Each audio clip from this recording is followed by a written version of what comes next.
Em Roma, à medida que a noite se prolongava, um silêncio solene recobria as ruas iluminadas pelo luar.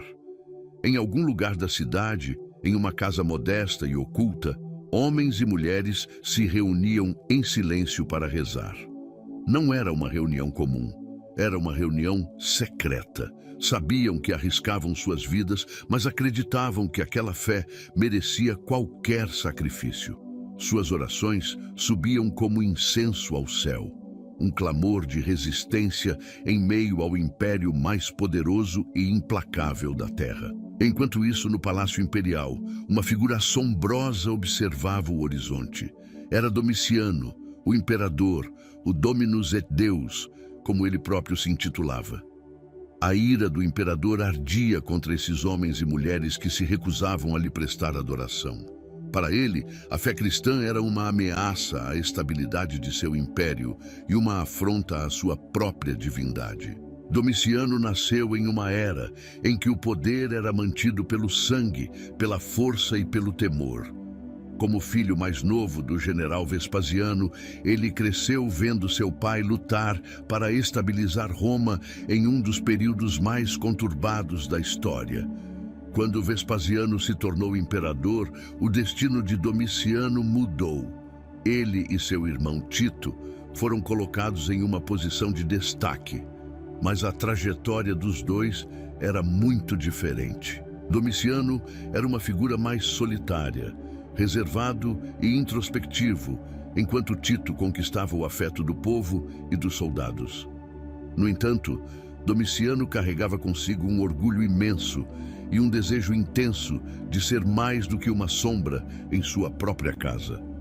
Esse desejo crescia e se transformava em ambição, uma ambição que ele mantinha oculta, mas que eventualmente emergiria como uma sede insaciável de poder.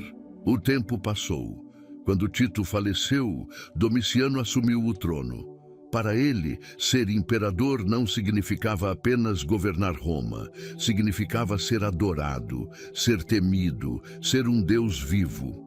E ele estava disposto a fazer qualquer coisa para garantir que esse domínio fosse absoluto. Desde o início, o cristianismo parecia incompatível com o império. Diferente dos cultos pagãos, os cristãos não adoravam ídolos, nem prestavam homenagem ao imperador como uma divindade.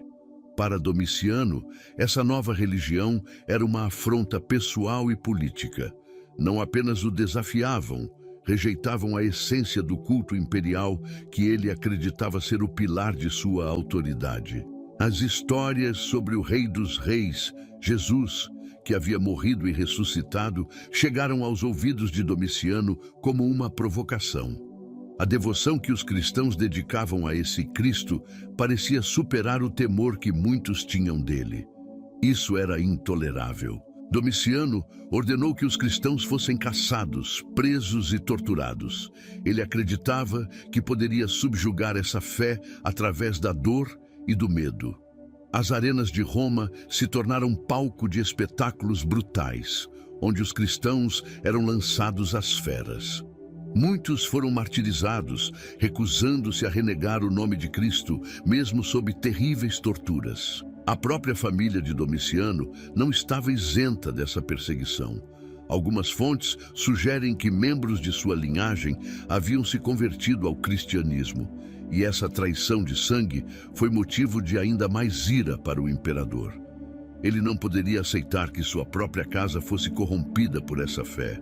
Ordenou a morte de parentes suspeitos de serem cristãos, demonstrando que, para ele, ninguém estava a salvo. O cenário sombrio que Domiciano criou não foi suficiente para silenciar a igreja. Quanto mais cristãos eram martirizados, mais se espalhava a fama de sua coragem. A fé que eles possuíam era algo diferente, algo que desafiava o entendimento. Em cada lar, em cada reunião secreta, suas palavras eram repetidas com mais fervor. Eu sou o caminho, a verdade e a vida. Foi nessa época que o apóstolo João foi exilado na ilha de Patmos. Domiciano acreditava que, ao isolá-lo, calaria um dos líderes da igreja. No entanto, foi ali, em meio ao exílio, que João teve uma série de visões que comporiam o Apocalipse. Esse livro, carregado de simbolismo e linguagem profética, oferecia uma mensagem de esperança em meio à perseguição. Era como uma carta escrita nas sombras para os perseguidos, assegurando-lhes que o reinado de Domiciano era passageiro e que um reino eterno aguardava. Enquanto isso, em Roma e nas províncias, os cristãos se fortaleciam uns aos outros com a esperança de que as provações tinham propósito. Suas reuniões, mesmo sob risco de vida, não cessavam. O próprio testemunho dos mártires inspirava novos convertidos e a igreja continuava a crescer. A obsessão de Domiciano por controle e veneração o levou a uma espiral de paranoia. Ele desconfiava de todos ao seu redor, isolando-se cada vez mais.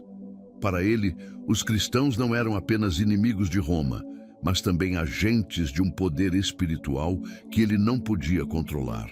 Quanto mais ele tentava destruí-los, mais fortalecia a determinação deles. Ele buscou exterminá-los com todas as suas forças, mas sua fúria não era o suficiente para quebrar a fé. O medo que Domiciano causava começou a refletir sobre ele mesmo. A sede por controle e adoração se voltou contra ele, até mesmo entre os mais próximos, que passaram a temer e desprezá-lo. A justiça divina chegou, a fatura chegou. Em 96 d.C., o próprio círculo de Domiciano se voltou contra ele. Uma conspiração de oficiais e membros da guarda pretoriana resultou em seu assassinato. Foi uma ironia amarga. Aquele que tanto temia ser desafiado foi destruído pela desconfiança que cultivou. Após sua morte, o Senado impôs a Damnatio Memoriae, tentando apagar seu nome da história. Domiciano governava com mão de ferro, impondo suas leis através do medo e da repressão. Aqueles que ousavam contestar sua autoridade enfrentavam punições severas, enquanto ele exigia adoração absoluta, promovendo um culto à sua própria pessoa. Perseguiu impiedosamente todos que considerava inimigos, executando senadores e nobres que suspeitava estarem envolvidos em traição. Para ele, a lealdade era uma obrigação, e na menor suspeita de deslealdade, ele agia com frieza e brutalidade.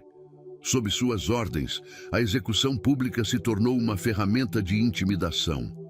A arena transformou-se em um palco de torturas, onde os cristãos eram expostos às feras e ao fogo diante do povo, como um espetáculo cruel para reafirmar sua supremacia e instigar o medo.